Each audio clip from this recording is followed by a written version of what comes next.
लिए अच्छा नहीं है। ये हिंदुओं को उनकी नपुंसकता के लिए ना वीडियो बनाकर दिखाया जा रहा है। मैं सिर्फ यही कहना चाहता हूँ, हिंदुओं, उस वीडियो को देख के भी अगर तुम्हारा खून नहीं खौला तो तुम्हारे खून में पानी है। तुम भारत माँ के वो पुत्र नहीं हो जो बहता, उस सड़क पे जो खून बह रहा था ना बारिश में, उसका गरीब का, उसको देख के भी अगर खून नहीं खौल रहा, आज उसकी, कल तेरी और कल तेरे भाई की भी बारी है। बैठे रहो शांत, बैठे रहो शांत। कल उसकी थी, आज इसकी थी और कल तेरी भी बारी है। बैठ शांत और देख खून बहता हुआ। अगर तेरे खून में रक्त में उबाल नहीं है तो बैठ देख के। अब बर्दाश्त नहीं होगा। आज आपने एक गरीब की गर्दन काटी है और जिसे देख के मेरा दिल खून के आंसू रो रहा है। अरे जाग जाओ हिंदुओं, जाग जाओ। कितनी बार कहें, ये बकरा काटने के नाम पर जो घरों में छुरियां रख रहे हैं, अरे तुम्हारे तो देवी देवताओं ने सभी हाथों में शस्त्र रखे हैं। धनतेरस पे बर्तन स्टील के खरीदना बंद कर दो, शस्त्र खरीदो। इन जिहादी आतंकवादियों को अगर सख्त से सख्त सजा नहीं दी राजस्थान सरकार ने, तो आज हम हिंदू ऐलान कर रहे हैं कि घर में घुस के मारेंगे। ऐसे आतंकवादियों को बिल्कुल नहीं छोड़ेंगे, ना बर्दाश्त करेंगे। नमस्कार, मैं हूं विमल त्यागी और आप देख रहे हैं यूथ मीडिया टीवी। आज चर्चा करेंगे राजस्थान के उदयपुर में जो हुआ।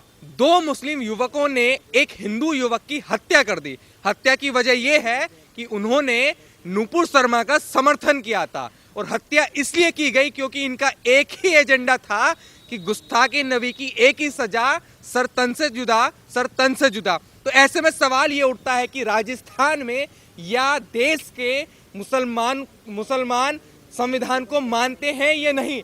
क्या इनका जो एक नारा है उस पर अडिग रहेंगे? क्योंकि चर्चा बहुत है आज उदयपुर की। 2 मुस्लिम युवकों द्वारा एक हिंदू युवक की हत्या करना कितना सही मानते हैं और कितना गलत? पहली बात, ये 2 युवक नहीं, ये 2 मुस्लिम आतंकवादी थे जिन्होंने बेरहमी से उसकी जो हत्या की है और माननीय प्रधानमंत्री जी को जान से मारने की धमकी दी है। इस तरह की घटनाएं, ये संविधान और कानून और राजस्थान सरकार के मुंह पर तमाचा है इन आतंकवादियों के द्वारा। ये बर्दाश्त नहीं किया जाएगा बिल्कुल भी, कि इस तरह की हरकतें बिल्कुल बर्दाश्त नहीं की जाएगी। ये आज हम लोगों को चुनौती दे रहे हैं। आज उस गरीब को दुकान में घुस के सर धड़ से अलग कर दिया। ये किस मानसिकता को दिखाना चाह रहे हैं? किस मानसिकता को? यह मानसिकता यह हिंदुस्तान नहीं बर्दाश्त करेगा। ऐसी मानसिकता का जवाब केवल और केवल राजस्थान के अंदर शंभूलाल प्रजापति जैसे लोग हैं, जिनका समर्थन आज मैं दिल से करता हूं, जिसने उसको मिट्टी का तेल डाल के आग लगा दिया था। मत जगाओ शंभूलाल को, मत जगाओ शंभूलाल को। राजस्थान में एक एक हिंदू को, एक एक हिंदू जाग गया ना तो शंभूलाल बन जाएगा।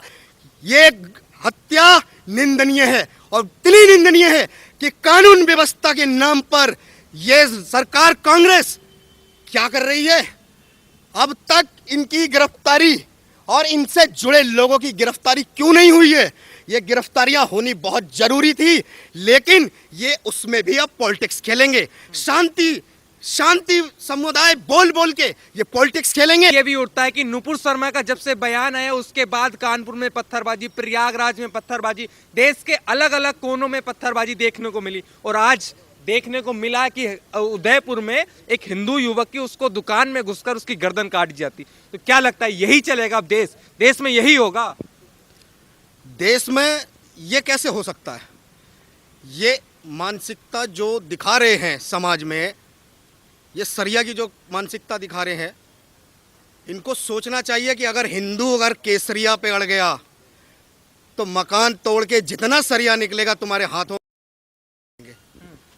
अब बर्दाश्त नहीं होगा। आज आपने एक गरीब की गर्दन काटी है और जिसे देख के मेरा दिल खून के आंसू रो रहा है। और हिंदुओं से मैं एक ही अपील करना चाहता हूं, कब तक जातियों में बटे रहोगे? कब तक जातियों में बटे रहोगे?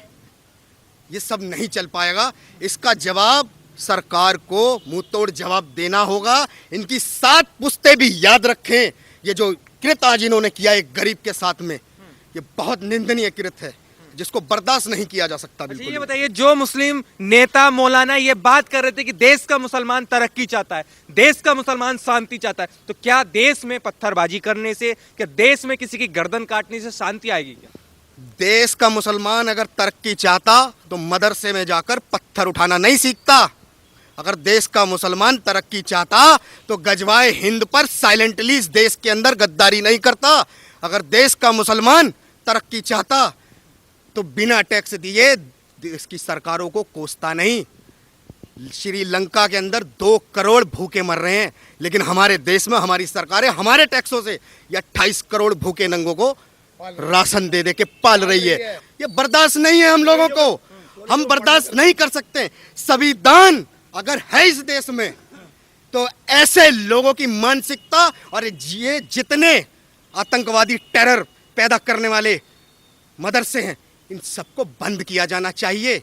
ये सब के सब आतंकवादी पैदा कर रहे हैं। अच्छा, ये बताइए, कुछ मुस्लिम तो पहले ये बात बोल रहे थे कि जब तक नुपुर शर्मा को फांसी ना दी जाए, जब तक नुपुर शर्मा की गिरफ्तारी ना हो, देश में ऐसे ही चलता रहेगा। क्यों नुपुर शर्मा को क्यों फांसी देंगे? क्या गलत कहा है उसने? अरे एक 57 मुस्लिम देशों में से एक मौलाना आकर बैठ जाओ ना और साबित करो क्या गलत कहा है उसने। कुछ गलत नहीं कहा। वही बात हम हिंदू भी कह रहे हैं कि जो जो किताब में लिखा है नुपुर शर्मा ने कहा है वही हम सब भी कहेंगे, ना पीछे हटेंगे।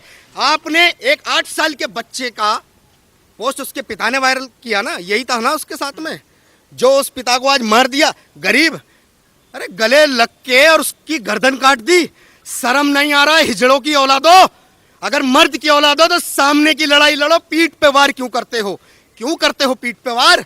सामने लड़ो, जवाब देंगे। 15 मिनट नहीं 15 सेकंड में जवाब देंगे। ये हिंदुस्तान के वो हिंदू हैं जो तुम्हारे किए को बर्दाश्त नहीं करेंगे। अच्छा, ये बताइए, वीडियो में साफ साफ नजर आ रहा है कि गर्व महसूस कर रहे हैं वो इस घटना के बाद, और अगला नंबर प्रधानमंत्री नरेंद्र मोदी जी का बता रहे हैं, तो क्या लगता है आपको? ये आप खुद स्वयं सोच सकते हैं कि इनकी मानसिकता कितनी प्रबल हो रही है। ये बराबर अपनी किताब पे चलेंगे, अपनी किताब से ही धमकी देंगे, अपनी किताबों से ही धमकी देंगे, अपनी किताबों से ही ये लोग धमकी देंगे। और उस गरीब की गर्दन को उड़ा देना, ये कोई भी कानून नहीं सिखाता है हम लोगों को, ये कोई कानून नहीं सिखाता है। और ये देश को डरा रहे हैं, हम डरेंगे नहीं, हम डरेंगे नहीं। वो गरीब को मारना अच्छा नहीं था। आप क्या कहोगे सर, क्या यही से होने वाला? मतलब ये है, सन 1989 के अंदर एक मुस्लिम गृह मंत्री बना, ठीक है जी। 1 साल होते होते और कैसे क्या हुआ कि कश्मीर खाली हो गया। 1 साल होते होते 90 आते आते कश्मीर खाली हो गया। 7.5 लाख कश्मीरी पंडितों को निकाल दिया। वही तो विचारधारा है ये, और क्या। आपको क्या लगता है कि देश अब संविधान से नहीं सरिया कानून से चलेगा, जो उनका एक नारा था कि सरतन से जुदा, तो आज तो साबित करके दिखा दिया। अगर मैं एक सवाल पूछूं तो आप सबको क्या लगता है कि ये हत्या किसकी हुई है? ये हत्या किसी हिंदू की हुई है? नहीं। ये हत्या किसी कन्हैया लाल की हुई है? नहीं। ये आज जो हत्या हुई है ये संविधान की हत्या हुई है। ये पूरी की पूरी तरह से संविधान को उन्होंने ताक रख दिया है। और उसका एक सीधा सीधा प्रमाण आपको देखने को मिलता है। जैसे ही हत्या होती है वैसे ही ओवैसी वहां से ट्वीट करता है और ट्वीट में यह मांग करता है कि सख्त से सख्त कानूनी कार्रवाई हो। क्यों नहीं कहता कि एक फतवा भी जारी हो? ओवैसी क्यों नहीं कहता कि एक फतवा भी जारी हो, सरतन से जुदा उसका भी हो, जो संविधान की हत्या करेगा? भैया अब मांग ये आ गई है कि जो तुम सरिया मांग रहे थे, अब तुम्हें सरिया कानून ही। अगर प्रशासन से मांग है कि इनको 30 दिन के ट्रायल के अंदर इनको फांसी की सजा दी जाए ऐसे व्यक्ति को, तो क्या लगता है सरकार कुछ एक्शन ले पाएगी? क्योंकि कहीं ना कहीं नजर आ रहा है कि शांत हो सकती है इस मुद्दे पर। देखिए, मन बहुत विचलित है आज की घटना देख करके। सरकारों की अगर जो बात आती है, राजनीति की बात आती है, तो आज मुझे कहते हुए बड़ा खेद उत्पन्न हो रहा है कि काश मेरा प्रधानमंत्री योगी आदित्यनाथ होता तो ऐसा आतंकी आज हाथ में छुरा लेकर के किसी का सर कत्लेआम करने से झिझकता, उससे पहले उसका इंतजाम उसको खड़ा उसके दरवाजे पे मिलता।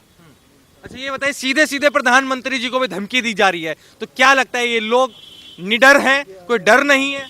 इनके नेता देते हैं भाई, जब इनके नेता ये बयान देते हैं, हम कह रहे हैं ना कि इनके तौकीर रजा ने क्या बोला, बरेली की रैली से तौकीर रजा ने क्या बोला कि दावत इस्लाम सब हिंदुओं को मोक्ष का रास्ता, उसका क्या संदेश आप समझते हैं? क्या ये हत्या के पीछे उस संदेश की साजिश और उसका हाथ नहीं हो सकता है? ऐसे ऐसे नेता इनको भड़काते हैं, उकसाते हैं, और ये फिर आवेश में आकर के जो इन्होंने शिक्षा मदरसों में प्राप्त करी है, उन्हीं शिक्षा के आधार पर ये इस तरह का आतंकवाद फैला रहे हैं। तो इनके आतंक को रोकने का समय आ गया है। सरकारें भी सुन लें, यहाँ कोई राजनीति की बात नहीं है, यहाँ कोई राजनीति की बात नहीं है। सरकारों से साफ साफ निवेदन है कि 30 दिन के अंदर ट्रायल करके फांसी नुपुर शर्मा को तो छोड़ो, अब इस व्यक्ति को फांसी 30 दिन के ट्रायल में होनी चाहिए। देश संविधान से चलेगा, देश संविधान से चलेगा या सरिया से चलेगा? मैं ये पूछना चाहता हूँ अपने हमारे देश की सरकार से, अपने प्रधानमंत्री जी से भी ये पूछना चाहता हूँ कि हमारी इतनी सीटें होने के बावजूद और हमारे हिंदुओं के साथ ऐसा अत्याचार हो रहा है, ऐसा कानून क्यों नहीं बनता? जो हमारे हिंदू देवताओं को गालियाँ देते हैं, हमारा कोई रिएक्शन नहीं होता। हमने तो कभी पत्थर नहीं उठाया। हमारे काशी विश्वनाथ के शिवलिंग को सैकड़ों सालों से ये वहां नमाज पढ़ रहे थे, किसी मुसलमान ने कहा कि नहीं वो शिवलिंग नहीं, फुहारा नहीं शिवलिंग था? कहा किसी ने? कहा किसी ने? क्यों नहीं कहा? अगर अच्छे मुसलमान होते तो बोलते ना कि नहीं जी वहां फुहारा नहीं शिवलिंग था, वह कुल्ले करे थूका। हमने तो पत्थर नहीं चलाया, हमने तो किसी की गर्दन नहीं काटी। संविधान के हिसाब से हम सुप्रीम कोर्ट गए, वहां जाकर के हमने याचिका डाली कि भाई हमारे को हमारा मंदिर चाहिए। राम मंदिर भी हमने जो लिया, राम मंदिर भी लिया हमने, संविधान के तहत लिया, सुप्रीम कोर्ट में केस लिया, लड़ा, और उसके आधार पे हमने अपना मंदिर लिया। तो ये लोग संविधान क्यों नहीं मानते? क्या संविधान नहीं मानेंगे? ये सरिया कानून, इनको सरिया कानून चाहिए भाई, इनको सरिया कानून चाहिए। अब भैया सरिया लेना है तुम्हारे को तो पूरा लो ना भाई, सरिया लेना है तो पूरा लो, आधा क्यों लेते हो?